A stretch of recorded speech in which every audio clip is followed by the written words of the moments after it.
আল্লাহ রসুল যখন সওরগিরি গুহায় হিজরতের রাত্রে মক্কা থেকে 3 কিলো দূরে এই সওরগিরি গুহায় আল্লাহর নবী লুকাইছিলেন।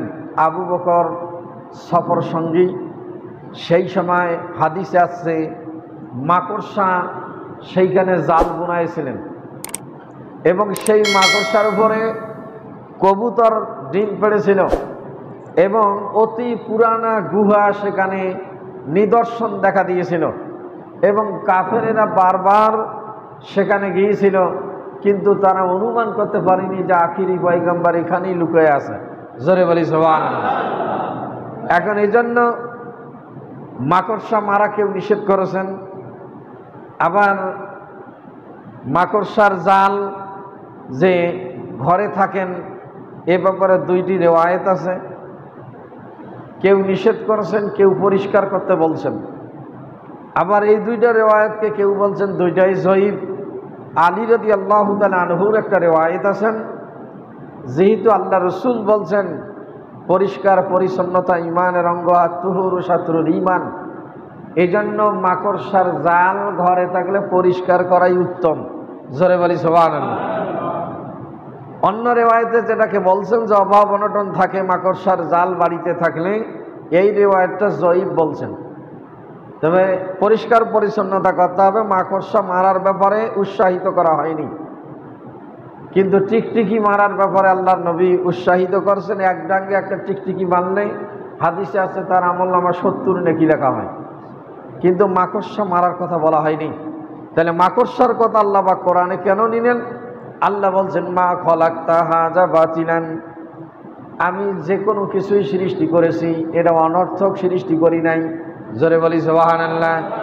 আল্লাহ পাক এই মাকড়সার নামে কেন আল্লাহ পাক সূরা দিলেন? আল্লাহ রাব্বুল আলামিন বলছেন মাসালুল লাযিনা তাখাযু মিন দুনিল্লাহি আউলিয়া, যারা কি করে এরকম আল্লাহ ব্যতীত অপরকে বন্ধু হিসেবে গ্রহণ করে, এদের দৃষ্টান্ত আল্লাহ রাব্বুল আলামিন দিচ্ছেন কামাসালিল আনকাবুত, এরা হচ্ছে মাকড়সার মতো। জোরে বলি নাউযুবিল্লাহ। বন্ধুত্ব থাকবে আল্লাহর সঙ্গে, সমস্ত ক্ষমতার মালিক আল্লাহ। তাওয়াক্কাল থাকবে মুমিনের আল্লাহর উপর, ভরসা থাকবে আল্লাহর উপর। সর্বক্ষেত্রে মুমিন কি করবে? আল্লাহ রাব্বুল আলামিনের উপর নির্ভরশীল হবে। আল্লাহকে বাদ দিয়ে যারা কাফির মুশরিক, যারা মুশরিক ছিল, দেবদেবীর পূজা করত, ভরসা করত তাদের, আবার এরকম মুসলমান মুনাফিকেরা কিছু কিছু সময় ইহুদি খ্রিস্টানদের সঙ্গে বন্ধুত্ব করত, ভরসা রাখত তাদের যে হয়তো আমাদের বিপদ আপদে কাজে লাগবে। এই জন্য আল্লাহ রাব্বুল আলামিন বলছেন মাকড়সার জাল যেমন দুর্বল, মাকড়সা যে জাল বানায় দুনিয়াতে, আল্লাহ বলছেন ইত্তাখাযা বাইতান, মাকড়সা কি করে? ঘর বানায়। ওয়া ইন্না আওহানাল বুয়ুতি লাবাইতুল আনকাবুত। আল্লাহ রাব্বুল আলামিন বলছেন পৃথিবীতে যত মাখলুকাত আছে, যারা তাদের আশ্রয়স্থল নির্মাণ করে, যারা তাদের ঘর নির্মাণ করে, সবচেয়ে দুর্বলতম ঘর হচ্ছে এই মাকড়সার ঘর। জোরে বলি সুবহানাল্লাহ। এই দৃষ্টান্ত দিয়েছেন আল্লাহ রাব্বুল আলামিন, সবচেয়ে দুর্বলতম ঘর পৃথিবীতে মাকড়সার ঘর। তাহলে যত প্রাণী আছে, বাবাই পাখি বাসা বাঁধে, যে বাবাই পাখির বাসা নিয়ে কত কবি সাহিত্যিক লিখেছেন, তাদের এই অট্টালিকায় তারা থাকে, এমন বৈজ্ঞানিক নৈপুণ্যতা সেখানে দেওয়া হয়েছে, ঝড় তুফান অন্য কিছু পানি পর্যন্ত সেখানে ঢোকার কোনো সুযোগ থাকে না। জোরে বলি সুবহানাল্লাহ। আবার অন্যান্য মাখলুক প্রাণী যারা নিজেরা ঘর বাঁধে, দেখা যাচ্ছে বিভিন্ন পাখি গাছের ডালে ঘর বাঁধে, তারপরে সেখানে তাকে বাচ্চা ডিম দেয়, আবার সেখানে বাচ্চা ফুটায়, তারপরে দেখা যায় তাদের আশ্রয় থাকে। কিন্তু মাকড়সা ঘর বানায়, এই ঘর দিয়ে কি হয়? নিমিষেই সে ঘর শেষ হয়ে যায়। জোরে বলি সুবহানাল্লাহ। এক মুহূর্তে দেখবেন, যদি দেখে থাকেন, কেউ দেখেন একদিন লক্ষ্য করি, এক মুহূর্তে জাল বিস্তার করে দেখা যাচ্ছে অনেকটা জায়গা সে জাল বিস্তার করতে পারে, কিন্তু সামান্য যদি একটু বাতাস আইসে সব জাল শেষ, চুরমার হয়ে যায়। তা আল্লাহ পাক বলছেন এই মাকড়সার জাল পৃথিবীতে সবচেয়ে, মাকড়সার ঘর দুর্বলতম ঘর। যারা আল্লাহ ব্যতীত এদের সঙ্গে বন্ধুত্ব করে, কাফের মুশরিক ও মুসলিমদের সঙ্গে, যারা লাত মানাত উজ্জা হবল এগুলোর উপর যারা কি করে ভরসা রাখে, তাদের অবস্থা ঠিক অনুরূপ। তাদেরই কিয়ামতের দিন কোনো অস্তিত্ব থাকবে না। জোরে বলি সুবহানাল্লাহ। এরাই হবে সেই দিন অস্তিত্বহীন। আর এই জন্য আল্লাহ পাক এই মাকড়সার দৃষ্টান্ত দিছেন যে মাকড়সার ঘর যেমন দুর্বল।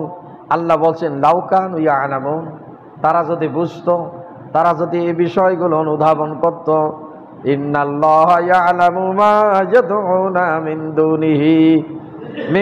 দুনিহি মিন শাইইন। আল্লাহ রাব্বুল আলামিন বলছেন নিশ্চয়ই তিনি অবগত আছেন তারা আল্লাহ ব্যতীত যে বস্তুগুলোকে আহ্বান করে, যাদের তারা আরাধনা করে, যাদের তারা ইবাদত করে, এই ব্যাপারে আল্লাহ রাব্বুল আলামিন অবগত আছেন। ওয়া হুয়াল আজিজুল হাকিম, আল্লাহ রাব্বুল আলামিন হচ্ছেন পরাক্রমশালী, আল্লাহ রাব্বুল আলামিন হচ্ছে বিজ্ঞানময়। জোরে বলি সুবহানাল্লাহ। এই দৃষ্টান্ত আল্লাহ পাক কেন দিলেন? মাকড়সার কথা কোরআনে আছে, মধুমক্ষিকার কথা আছে, মৌমাছির কথা আল্লাহ কোরআনে দিছেন, পিপিলিকার নামে সূরা আছে, মধুমক্ষিকার, এরকম মৌমাছির নামে আল্লাহ সূরা দিছেন, গরুর নামে সূরা দিছেন। প্রত্যেকটার পিছনে নিহিত আছে একটা করে তাৎপর্য। প্রত্যেকের বিষয়ে আল্লাহ পাকের গভীর রহস্য, গভীর তাৎপর্য নিহিত।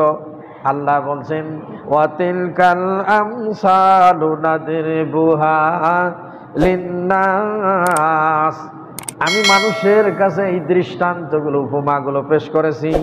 ওয়ামা ইয়াকিলুহা ইল্লাল আলিমুন, একমাত্র জ্ঞানীরাই ছাড়া এই বিষয় কোনো অনুধাবন করবে না, কোনো চিন্তা করবে না, কোনো ফিকির করবে না। জোরে বলি সুবহানাল্লাহ।